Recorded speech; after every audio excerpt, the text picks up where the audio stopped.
이스라엘과 블레셋이 전쟁을 합니다. 블레셋은 원주민이고 이스라엘은 다른 곳에서 이주한 이민자들입니다. 당연히 블레셋이 더 강하고 이스라엘은 약합니다. 그러니까 이스라엘은 하나님이 도와줘야만 이깁니다. 여러분도 이 세상과 일종의 전쟁하는 거지요. 사는 것이 전쟁이요.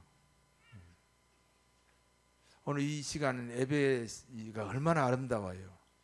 우리 LTM 찬양부터 시작해서 대표 기도자, 성경 봉독, 할렐루야 찬양대 아름답지요.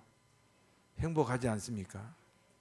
그런데 뭔가 부산한 사람들이 몇 사람, 딱 두 사람 있는 것 같은데 하나님의 긍휼함이 있어야 될 줄 믿습니다.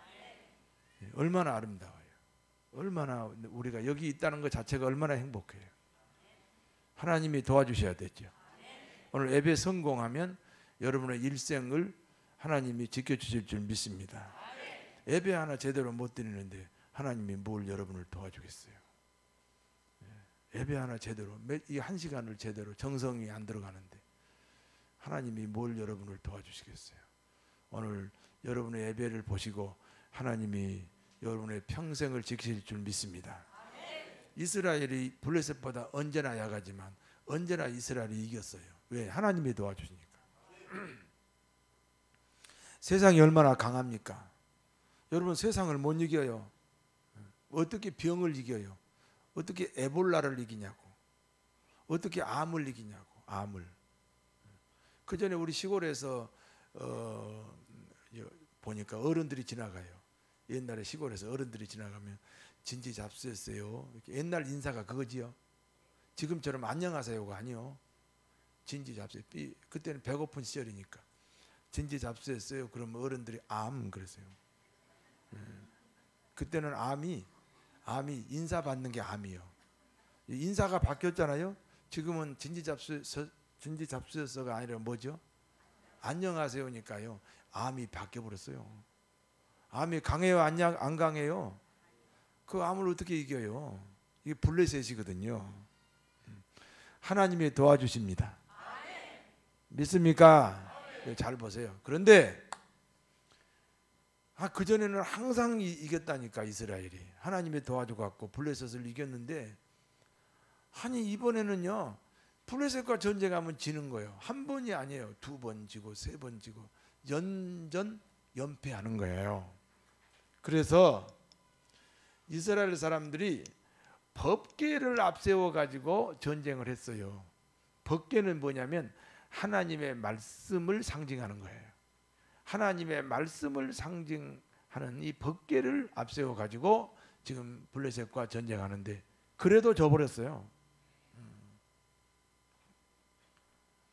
결국 법궤를 빼앗깁니다. 여러분 하나님이 항상 도와주는 게 아니라니까. 안 도와줄 때도 있다니까요.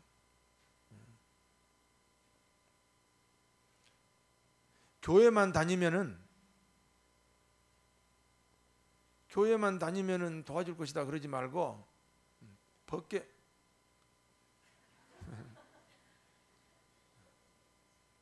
법궤를 앞세워서 전쟁해도 예배를 드려도 하나님이 안 도와줄 수가 있어요. 여러분 마음이 하나님에게 전달이 돼야 돼. 정성이 들어가야 한다고. 할렐루야.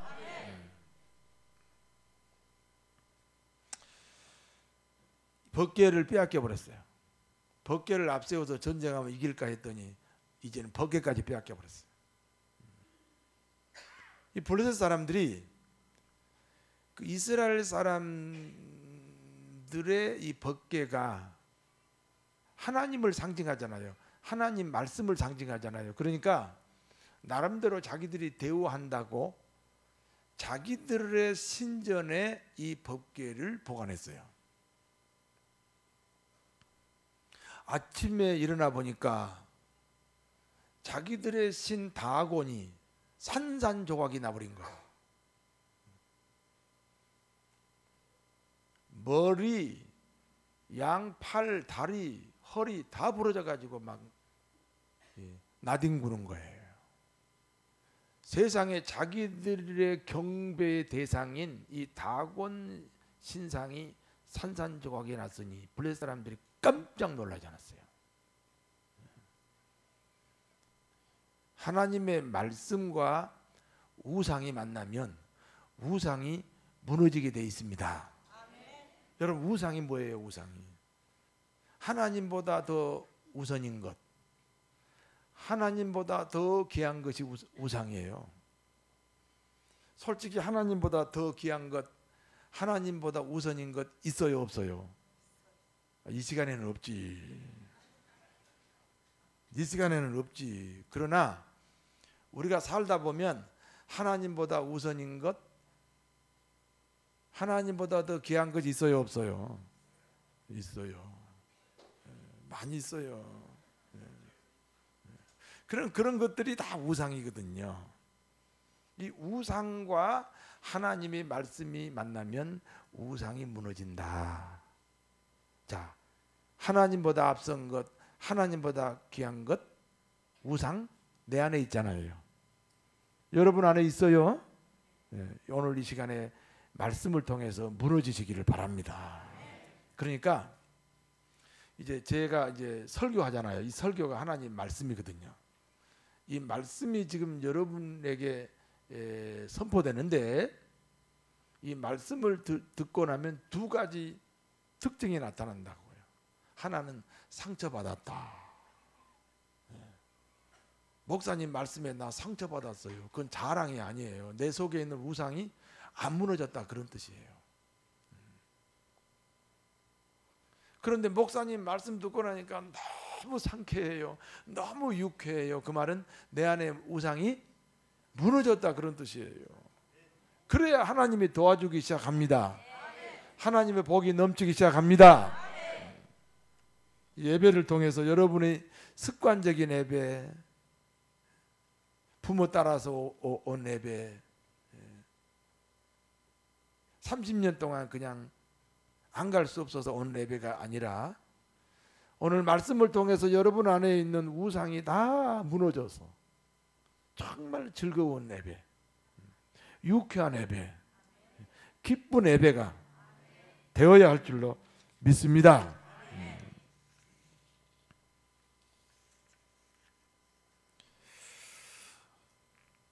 이스라엘에 아합 왕이 있어요. 원래 이스라엘 사람들은 이스라엘 사람끼리만 결혼하잖아요. 그런데 왕이니까 권력을 이용해서 이세벨이라고 하는 이방 여자와 결혼합니다. 이세벨은 바알 신을 섬기는 제사장의 딸입니다. 바알 우상은요, 여성 신을 섬기는 그런 종교입니다. 여인을 그 신으로 섬기는 그런 종교인데, 우리 천주교에서 이 마리아 숭배가 있잖아요. 여러분, 원래 마리아는, 예수님의 어머니 마리아는 대단한 신앙인입니다. 생각해 보세요. 하나님이 인간으로 오셔야 돼. 하나님이 인간이 되려면 여자가 우선 잉태를 해야 되잖아요. 여자가 낳아야 사람이잖아요. 여러분, 여자가 강아지 낳았다는 소리 들어봤어요? 여자가 송아지 낳았다는 소리 들어봤어요? 예. 여자가 낳았으면 반드시 뭐예요? 사람이지. 그런데 죄가 없는 사람이어야 되기 때문에 하나님이 직접 여자의 몸으로 이 땅에 오신 거거든요. 근데 누군가 그 하나님의 뜻에 동의를 해줘야 돼. 가브리엘 천사가 와가지고 마리아야, 너는 하나님의 아들을 잉태할 것이다. 그러면 처녀가 아이를 잉태하면 어떻게 됩니까? 그 당시 돌에 맞아 죽어요. 아니, 어떻게 처녀가, 남편이 없는 여자가 아이를 임신합니까? 그래서 그 당시 율법에는 돌에 맞아 죽게 돼 있는데, 이 마리아의 처녀에게 가브리엘 천사가 와서 아이를 잉태하라 그러니까 마리아가 아멘 하면 아이가 잉태할 거 아니에요. 아이가 잉태되면 마리아는 죽습니다. 그래서 죽을 각오하고 하나님 말씀에 아멘한 거예요. 여러분 그리스도인의 아멘은 죽을 각오하고 하는 거예요. 한번 아멘 해보세요. 그냥 습관적인 아멘이 아니고 마리아가 죽을 각오하고 하나님의 말씀이니까 이 계집종에게 이루어지기를 원합니다 하고 아멘했단 말이에요.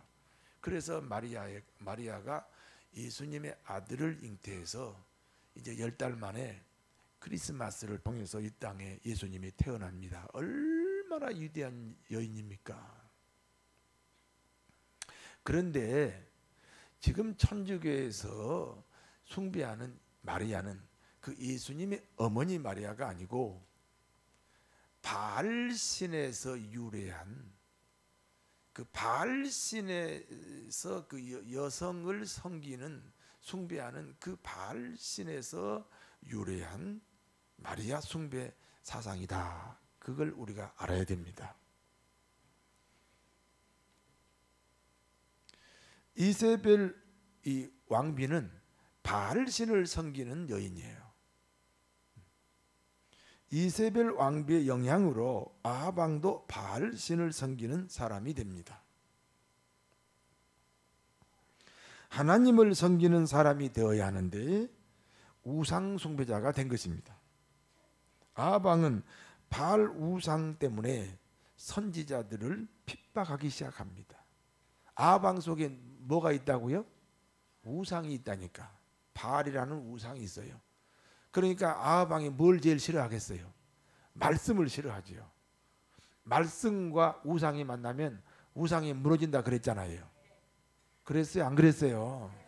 그러니까 지금 아합 왕에게 우상이 있으니까 이거 무너지기 싫으니까 말씀을 싫어해요. 그 당시는 성경 66권이 있는 게 아니고 선지자를 통해서 하나님이 말씀했어요. 그러니까 선지자가 일종의 성경책이고 일종의 말씀이지요. 그러니까 아합 왕은 선지자를 죽이기 시작합니다. 선지자들이 입만 열면 말씀이 나오잖아요. 그래서 선지자를 죽이기 시작하는 거예요. 자기 안에는 우상이 무너지기 싫으니까 선지자를 죽이기 시작하는 거예요. 여러분 속에 우상 무너지기 싫으면요, 목사를 괜히 싫어한다니까. 저 싫어하는 사람 손 들어봐요. 이 시간에 다 무너지게 되기를 진심으로 축원합니다. 아합 왕은요, 선자만 만나면 괴로운 거예요. 그래서 자기 괴로움 때문에 선지자를 죽였다, 그런 뜻입니다. 엘리야 선지자가 아합 왕을 피해 도망가면서 남긴 유명한 말이 있어요. 한번 따라서 해보세요. 말씀이 끊어지면 축복이 끊어진다. 이 말씀을 열왕기상 17장 1절에는 이렇게 표현했어요. 말씀의 비가 내리지 않으면 축복의 비가 내리지 않는다. 오늘 말씀의 비가 내리는 시간입니다. 이 말씀의 비가 내리니까 여러분의 삶을 통해서 축복의 비가 내리시게 되기를 바랍니다. 그렇게 말하고는 엘리야를 피해 도망갔어요. 하나님이 그릿시냇가로 숨어라. 그릿시냇가로 숨었어요. 여러분 그릿시냇가에 숨었는데 먹을 게 없잖아요. 그래서 하나님이 까마귀를 통해서 엘리야를 공개합니다. 이스라엘에서는 까마귀가 부정한 음식이에요. 까마귀가 시체를 뜯어먹는다 그래가지고 아주 혐오 동물이 까마귀인데, 그러니까 기왕이면 뭐 까치로부터 도움받았다, 무슨 종달새로부터 도움받았다 이러면 얼마나 좋아요. 하필이면 까마귀. 무슨 뜻입니까? 하나님은 어떤 방법으로라도 말씀이 있는 사람은 축복이 끊어지지 않는다 하는 뜻인 줄로 믿습니다. 엘리야가 말씀이 있잖아요. 엘리야에게 말씀이 있잖아요. 선지자니까.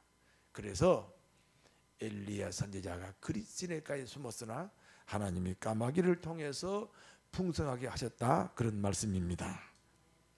이제 계속해서 가보니까 그릿시냇가 물이 바짝 말랐어요. 하나님은 그리스네가에 있는 엘리야를 이제는 사르밧이라는 곳으로 보냅니다. 사르밧은 바알신을 모시는 제단이 있는 곳입니다. 사르밧은 이세벨 왕비의 고향이기도 합니다.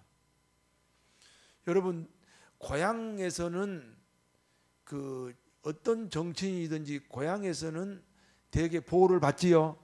그러니까 사르밧 출신 이세벨 왕비. 그러니까 얼마나 이 사르밧은 엘리야가 가서는 안 되는 곳이잖아요. 거기는 바알신의 아주 그 중심 지역이거든요. 그런데 하나님은 그 사르밧으로 가라는 거예요. 엘리야가 사르밧으로 갔습니다. 왜냐? 말씀이 있었다는 거죠. 말씀 따라 간 거예요. 사르밧의 어느 여인집으로 가게 됩니다.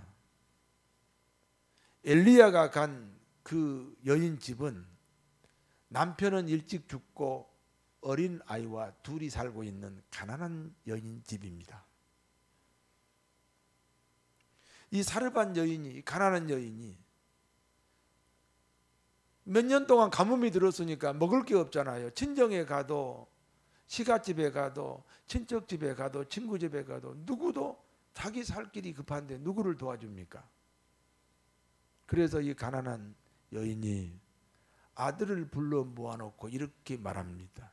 아들아, 우리가 집안을 다 뒤져보니 이 마지막 한 끼 식량이 있다. 우리 이것 먹고 아들아 죽어야 된다.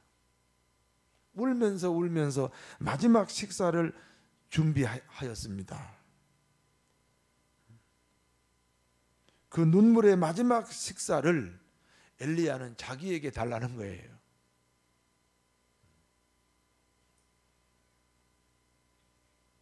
결국 그 여인은 그 마지막 식사를 엘리야에게 주었습니다.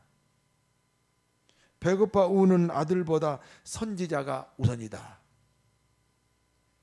엘리야 선지자의 말에 순종하는 것이 하나님의 말씀에 순종하는 것입니다. 믿습니까? 아니, 그 어머니는 인정이 없어요? 그 어머니는 아들을 안 사랑해요? 그러나 선지자의 말에 순종하는 것이 하나님께 순종하는 것이다. 그 여인에게 뭐가 있어요? 말씀이 있잖아요.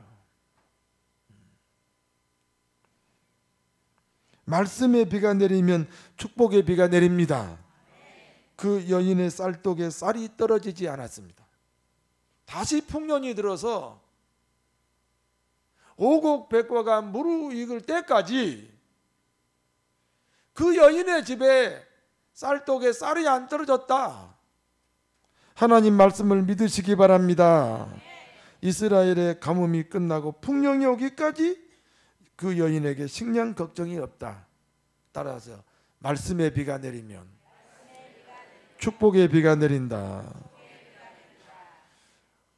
그런 와중에 문제는 하나뿐인 아들이 죽었습니다. 인생이란 한 고개 넘으면 또 다른 고개가 기다리고, 좋은 일이 있는 줄 알았더니 굳은 일이 있고, 굳은 일만 있는 줄 알았더니 또 좋은 일이 생기고, 그것이 우리 인생살인 줄로 믿습니다.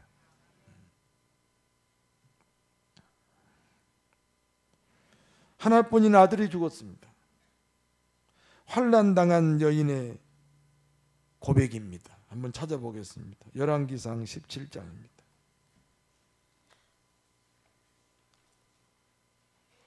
누구에게나 환난이 올 수 있지요. 여러분에게도 환난이 올 수 있어요. 그때 어떤 고백을 해야 되느냐? 오늘 말씀을 통해서 지혜를 얻게 되기를 바랍니다. 열왕기상 17장 17절 보세요. 2일 후에 그 집 주인 되는 여인의 아들이 병들어 증세가 심히 이중하다가 숨이 끊어져 버렸습니다.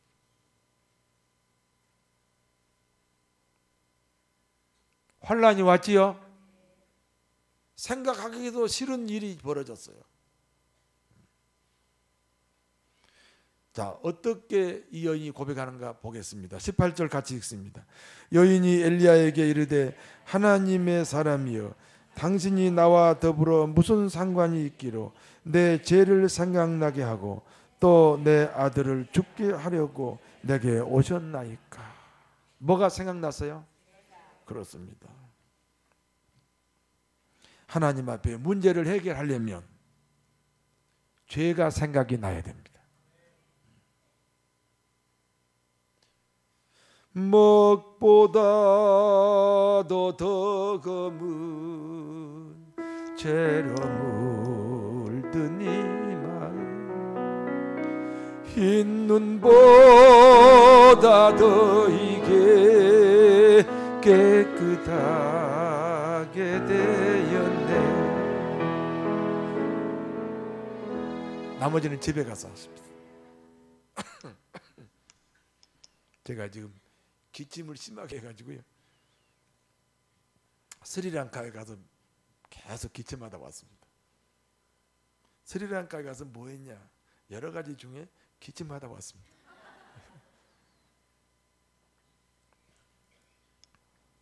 죄가 생각났다 그랬어요. 우리 인생에 어려움이 왔을 때 화가 나면 안 돼요. 원망이 나오면 안 돼요. 복수심이 생겨도 안 돼요. 하나님을 떠나버려도 안 돼요. 죄가 생각이 나야 됩니다. 무슨 죄입니까? 그 마지막 식사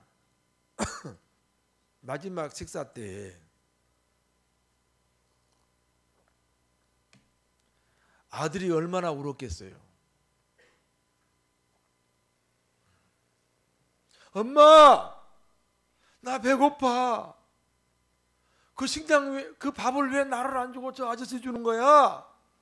저 아저씨 미워. 그 선지자를 얼마나 원망했겠어요. 얼마나 불평했겠어요. 그 원망이, 그 불평이 참 정당하지요. 어느 부모가 그 배고픈 아들의 울부짖는 그 눈물을 넘어 순종할 수가 있겠어요.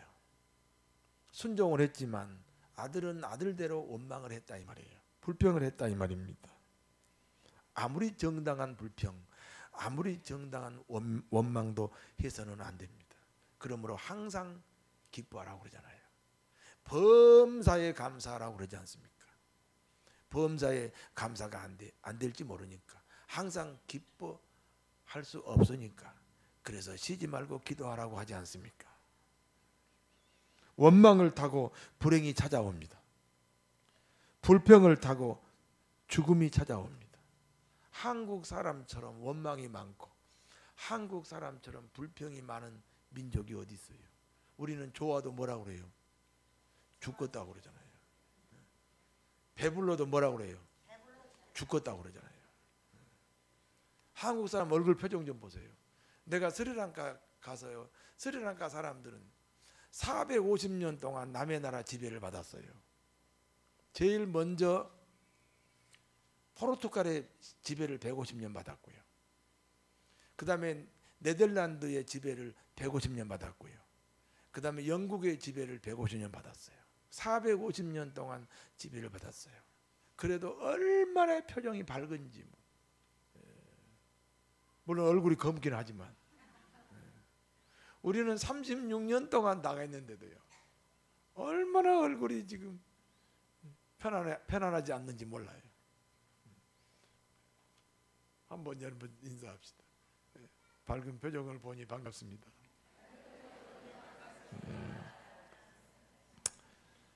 아들이, 그 어린 아들이 배고파서 울었지요. 기대했던 밥을 먹지 못하니까 선지자를 원망했지요. 정당한 원망일 수 있어요. 그러나 원망을 타고 불행이 찾아옵니다. 불평을 타고 죽음이 찾아옵니다. 아내를 향해서 원망해 보세요. 아내가 고쳐집니까?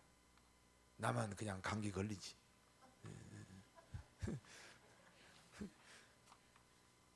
남편을 향해서 불평해 보세요. 남편이 고쳐집니까? 오히려 감사합시다. 기뻐합시다. 이 아이의 원망 때문에 죽음이 찾아왔습니다.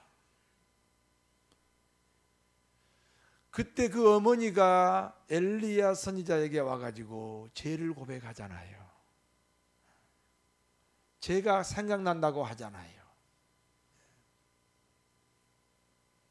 엘리야가 그 죽은 아이를 자기 침상에 누이고요, 죽은 아이 위로 올라가요. 그러니까 죽은 아이 위로 올라가니까 죽은 아이 이마에 엘리야 이마가 닿고, 죽은 아이 입술에 엘리야 입술이 닿고, 죽은 아이 손바닥에 엘리야 손바닥이 닿고, 죽은 아이의 배가 엘리야의 배에 닿고, 죽은 아이의 발에 엘리야의 발이 닿는 거죠. 이렇게 겹친 거예요. 그리고는 이 아이를 살려달라고 기도합니다. 엘리야의 기도의 의미가 무엇입니까? 불행한 사람과 하나 되는 것입니다. 죽은 아이와 하나 되는 것입니다. 하나님, 차라리 내가 죽겠습니다. 하나님, 내가 차라리 병들겠습니다. 하나님, 내가 차라리 불행할 테니 이 사람을 행복으로 바꾸어 주십시오. 이게 예수님의 기도요, 이것이 중보 기도인 줄로 믿습니다. 이번에 그 스리랑카 선교를 갔는데 어느 교회 사모님인데요, 그 예배 끝나면 점심 먹을 때 그 교회 나이가 많은 80이 넘은 할머니가 계신데요. 근데 그 할머니가 맨날 그 사모님만 보면은 사모님을 끌어안는데요. 끌어안으면서 뭐라 하냐면 기를 받읍시다 그런데요. 기를 받읍시다 그런데요. 그러니까 우리 옛날로 우리 예수 안 믿는 사람들이 뭐 기 받는다고 그러잖아요. 그러니까 사모님이 기분이 나쁘다는 거예요. 그래서 아주 그 할머니만 피해서 화장실로 가면 화장실에 따라와서 기를 받읍시다 그러고, 그 할머니 피해서 다른 식탁으로 가면 또 거기 쫓아와서 사모님 기를 받읍시다 하고 끌어안는다는 거예요. 기분이 나쁘다고 그랬어요. 내가 야단을 쳤어요. 사모님, 왜 기분이 나빠요? 기를 좀 주세요. 하나님이 기를 주시면 되잖아요. 예. 무슨 얘기냐? 허물이 많은 사람 앞에 가면 나도 허물이 많아고, 무식한 사람 앞에 가면 나도 무식하고, 뭘 잘 모르는 사람 앞에 가면 나도 좀 몰라주고, 기도를 하는데 죽은 아이가 되어버리는 거예요. 엘리야의 기도입니다. 예수님의 일생의 삶의 결론인 줄로 믿습니다.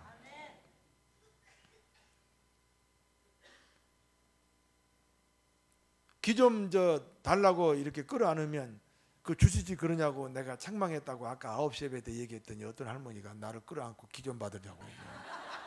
나 그 할머니 참 내가 진짜 기분이 좀 나빠지더라고요.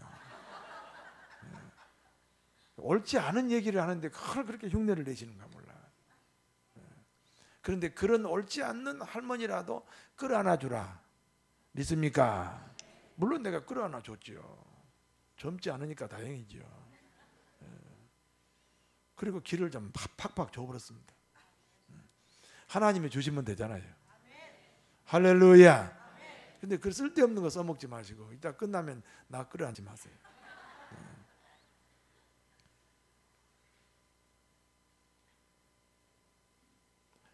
그 죽은 아이와 하나 된 기도입니다. 예수님이 우리와 하나 되었듯이. 그래서 내가 구원받았잖아요. 그분의 죽음이 나의 죽음이 되고 그분의 부활이 나의 영생이 되어서 하나님의 자녀가 되고 천국 가게 되는 줄로 믿습니다. 아들이 다시 살아납니다. 비결은 엘리야의 기도지만 또 하나의 비결은 그 어머니의 말씀입니다. 말씀이 있어요. 그 어머니에게 말씀이 있어요. 따라하세요. 말씀의 비가 내리면 축복의 비가 내린다. 살아난 아들을 보며 어머니가 이렇게 간증합니다. 당신은 하나님의 사람이 맞습니다. 여러분, 불신자들이 여러분을 향해서 당신은 하나님의 사람이 맞다, 이런 평가를 받아야 됩니다. 그러면서 하나님의 말씀은 진실합니다. 그렇죠. 능력이 있어야 진실하죠. 머리로만 감도는 말씀이 아니고 가슴으로 느껴지는 진실한 말씀이 여러분의 생애에 항상 함께 하시기를 축원합니다. 본문이 주는 말씀을 본문이 주는 교훈을 제가 세 가지로 요약합니다. 첫 번째는 우상과 말씀이 만나면 우상이 무너집니다. 여러분 안에 우상이 있어요. 모든 사람 속에 다 우상이 있어요. 오늘 다 제거했더라도 또 일상을 살아가면서 또 마음속에 우상이 생깁니다. 그 우상을 오늘 말씀을 통해서 다 무너뜨리시기 바랍니다. 그래야 하나님이 여러분의 인생의 주인이 되시고, 그래야 말씀의 비가 내려서 축복의 비가 내리는 복된 삶이 되실 줄로 믿습니다. 말씀의 비가 내리면 축복의 비가 내려요. 어떤 일이 있어도 말씀 붙잡으세요. 말씀은 내 생각과 달라요. 말씀은 내 경험과 달라요. 내 철학과 달라요. 내 소신과 다를 수 있어요. 말씀이 곧 하나님이세요. 말씀을 사랑합시다. 말씀을 붙잡읍시다. 그래야 축복이 붙잡혀집니다. 세 번째는 사르반 여인의 간증이 우리들의 간증이 되어야 합니다. 죽는 일이라도 살릴 수 있습니다. 선지자와 가까운 관계를 맺으십시오. 교회와 좋은 관계를 맺으십시오. 그리스도인들끼리 화목하십시오. 그래서 사르반 여인의 간증이 우리들의 간증이 되도록 우리들의 삶을 축복하실 줄 믿습니다. 기도합니다.